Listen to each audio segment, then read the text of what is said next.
Okay, it is almost ladder reset time. Honestly, I'm not sure how many more matches I have time for, but at the very least, I want to get another rank up because that will determine where I start next season. And nope, I do not want to go first. Okay, what do we got? So start the monkey. I've got an energy, I've got a bravery charm. Counter catcher won't do me any good yet.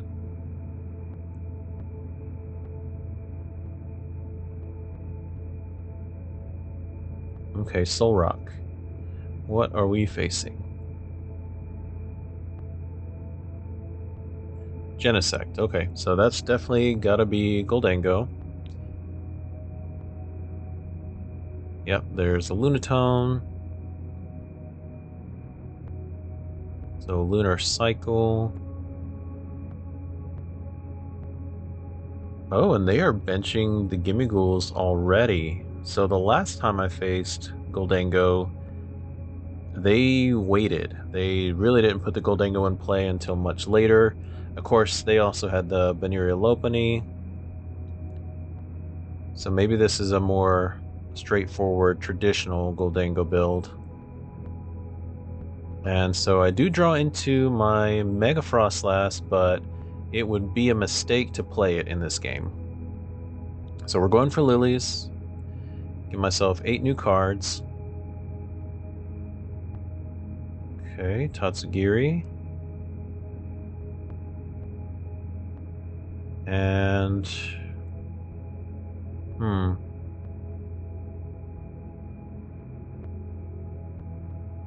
gonna Ultra Ball, because I want to get a Snow Run in play. I can discard that.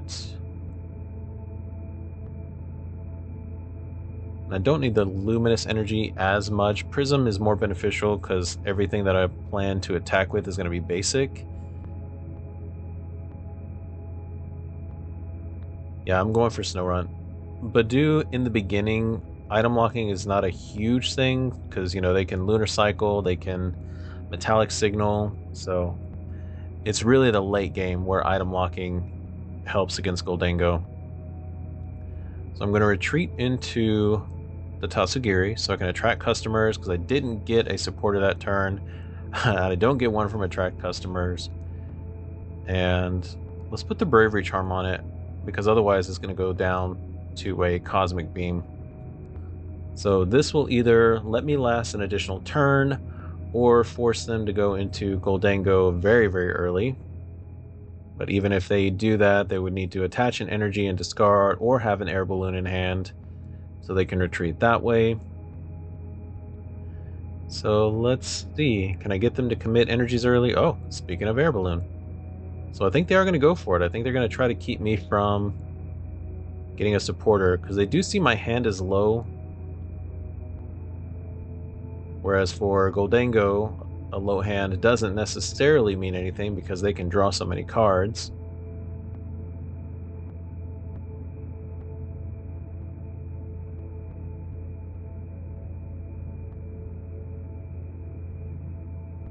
Okay, and they Arven, what are they going for? Earthen Vessel and another air balloon.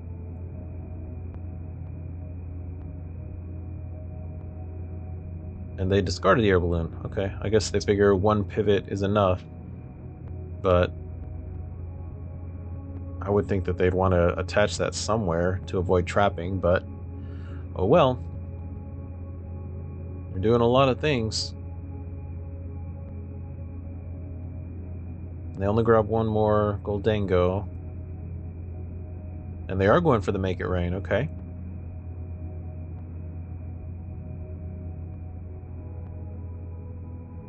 Alright, so that's 3 energies in the discard. They take a prize.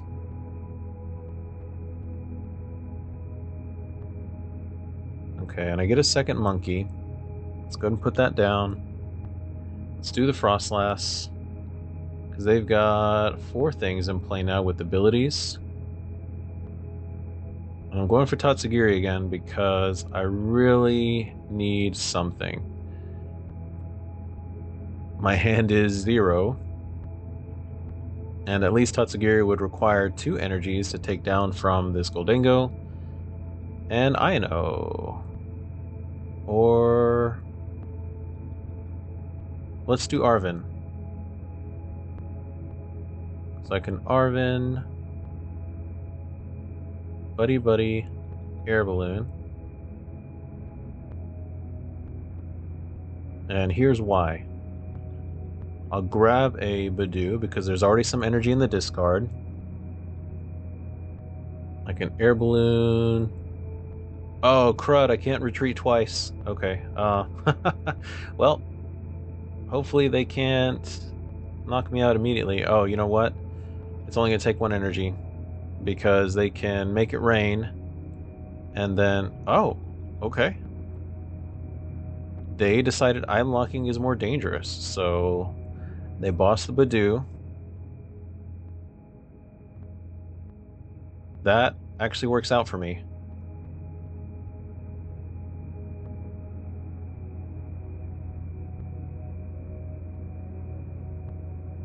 Gosh, they are going through that deck.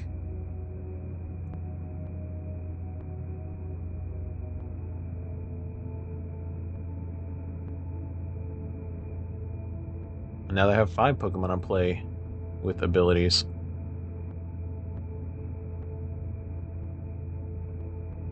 I think they're just thinking, you know, if they can get 6 knockouts before I can do all of that stuff. And so, yeah, they have a huge hand already, but they're going for the superior energy retrieval now. So that way, if I were to item lock them again in the future, or I should say for the first time, then they've already got the energy in hand. But honestly, I think it would have been better if they took out the Tatsugiri, because, okay, yeah, I would item lock them, but they would knock out the Badoo, and then I'm just, you know, relying on my top deck. Okay, and so the Gimme Ghouls have 70 each. Just wanted to confirm that they are all the same, because at this point, what I need is TMD Evolution, but there's not enough damage yet. I need energies so I can start doing Monkey Dory things. So I'm going for the Lily's Determination, especially since I have 6 prize cards left. I get 8 cards. Okay, so there's Badoo. There's Froslass. And that worked out really great. Okay, so now let's Adrena Brain. Let's move some damage over. And Tatsugiri has the air balloon, so let's move the Badoo up. And by the way, I did put a second Badoo in here. It's kind of ironic because the card that I replaced was the Moltres, which would have been perfect for this matchup, but I found myself needing Badoo way more often than needing Moltres. So I have double Badoo, 0 Moltres now. They do make it rain.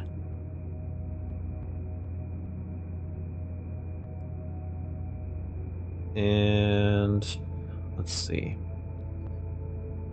I'm putting Monkey Dory up. I need another energy.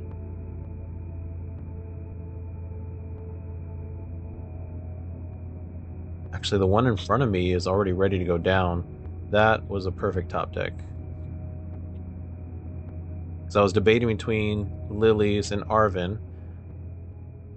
But now I can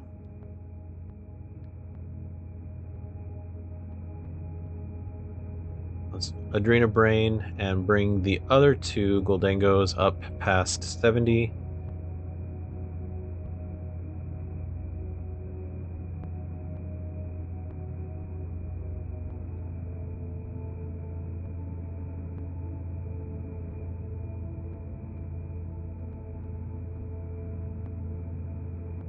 Arven.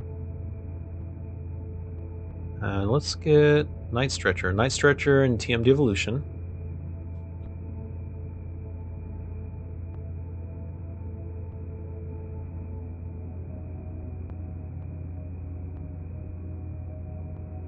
Now, de-evolve.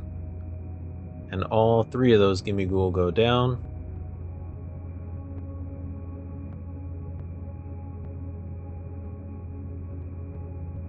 1, 2, 3.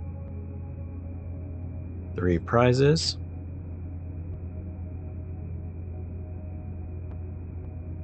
Okay. And Soul Rock is back in the active, which is why I wanted to make sure the monkey in the active didn't have enough damage. Oh, well, it doesn't matter, because 70 plus 90, if they hit me at all, then it's going to go down. And they Lana's aid for the 3 Gimme Ghouls. That's interesting. They have a massive hand. Superior energy retrieval. So my question becomes, do they take the Soul Rock knockout, or are they seriously going to try to keep getting the one-hit KOs with Goldango? Which, of course, you know, they're not going to be able to evolve this turn, but they can next turn.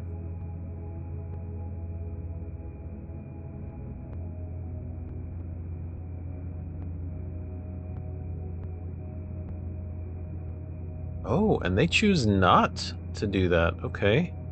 So they just retreat into the Lunatone. Ah, okay. Prime Catcher. Again, odd choice. Like, for one, it's got an air balloon. And for 2, the Freezing Shroud was going to take it down anyway. That Cosmic Beam should have been somewhere else. That Pokemon was already going down. Okay, that's your call, bro. And I'm putting Froslass up because it will not get one hit by the Cosmic Beam, and it doesn't take the Freezing Shroud damage. And then if they do go with Goldango, I mean, it's just 1 energy, but it requires them to retreat and then do whatever. So let's Artisan. And so both Badoos are down, but I should have another monkey, at least 1 more in the deck still.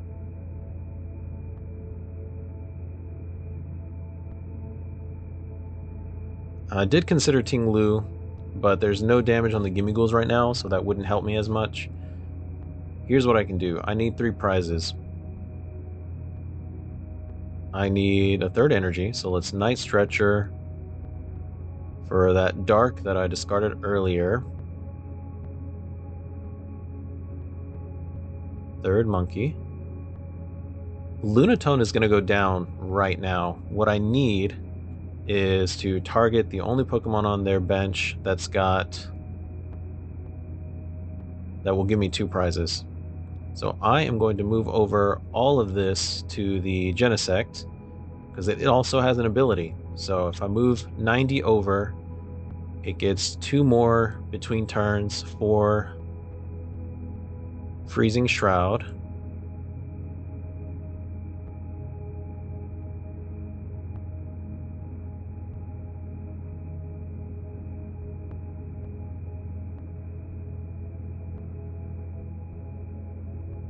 And now I can Ino, because they have to get everything in order to... They either have to pick that up or... No, yeah, they have to pick it up. If they don't have Turo, that's game, period. If they do have Turo in the deck, then they have to get it. And so they'll have to Metallic Signal if there's any Goldango still left in the deck. We know that we've discarded... No, I didn't discard 3. They've all been in the hand. So I just shuffled them back in the deck. So they'll be able to Metallic Signal and get 2 of them. They'll be able to evolve 2 Gimme Ghouls. And Flip the Script doesn't activate because that knockout was between turns during checkup.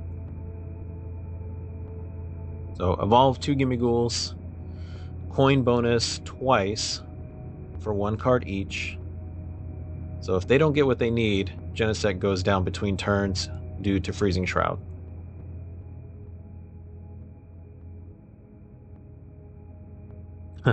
Yeah, you've only got 4 cards. How does it feel to play with the same as everyone else? And they didn't get it. They conceded, and that is a win. Second win against Goldengo with this deck. There were 2 different lines, 2 different builds, and we got a win both times. And that is the rank up to the Ogerpon tier of the Ultra League. Okay, and that is the end. So I didn't get to do as many to try to get to the Master League, but ended on a high note, and I decided to stop there. It was almost reset, and there was more likely that I would drop down rather than go up, because in the Ultra League, when you lose, you do lose points, and you can drop back down to a lower tier, all the way down, to Master League, or sorry, to Ultra League. You don't drop down below Ultra League, but it's important because at ladder reset, you will get dropped down by 8 ranks. So if you hit Master League, you're in the Great League. It's the Gardevoir tier. Since I'm in the Ultra League, I'll go down to the Poke League. And so rather, reduce my damage for the next season. It's really hard when the seasons are short, and also seasons are short. I had the bad run with Scrafty, and just life in general was busy. So here is the ending stats for Mega Froslass. I did get 3 more wins. So I beat another Mega Lucario. Then I lost to Marnie's Grimmsnarl, and that was a brutal match.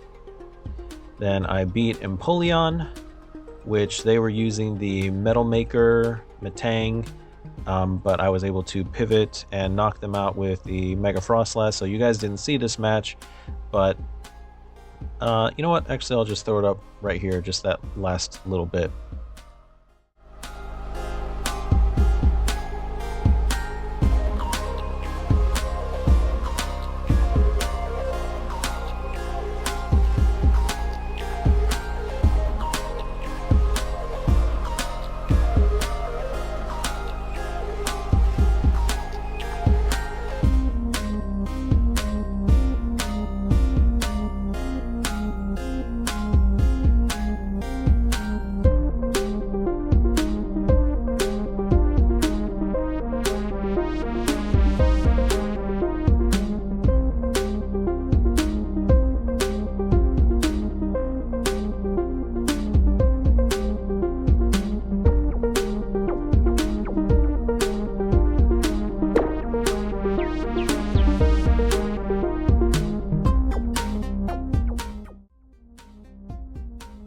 And then after beating the Empoleon, where they never got the Empoleon, they conceded, I faced down another Goldengo, which is the match that you guys just saw.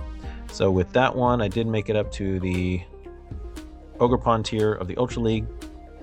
And then the overall win-loss rate for this deck came out to 78.57, so just about that 80% that we got with the 10. And overall for the season, 54.55, which is okay, but it's not enough matches to have made it to the Master League. So now we got the ladder reset, we'll get some new megas going, and we'll see you guys in the new season.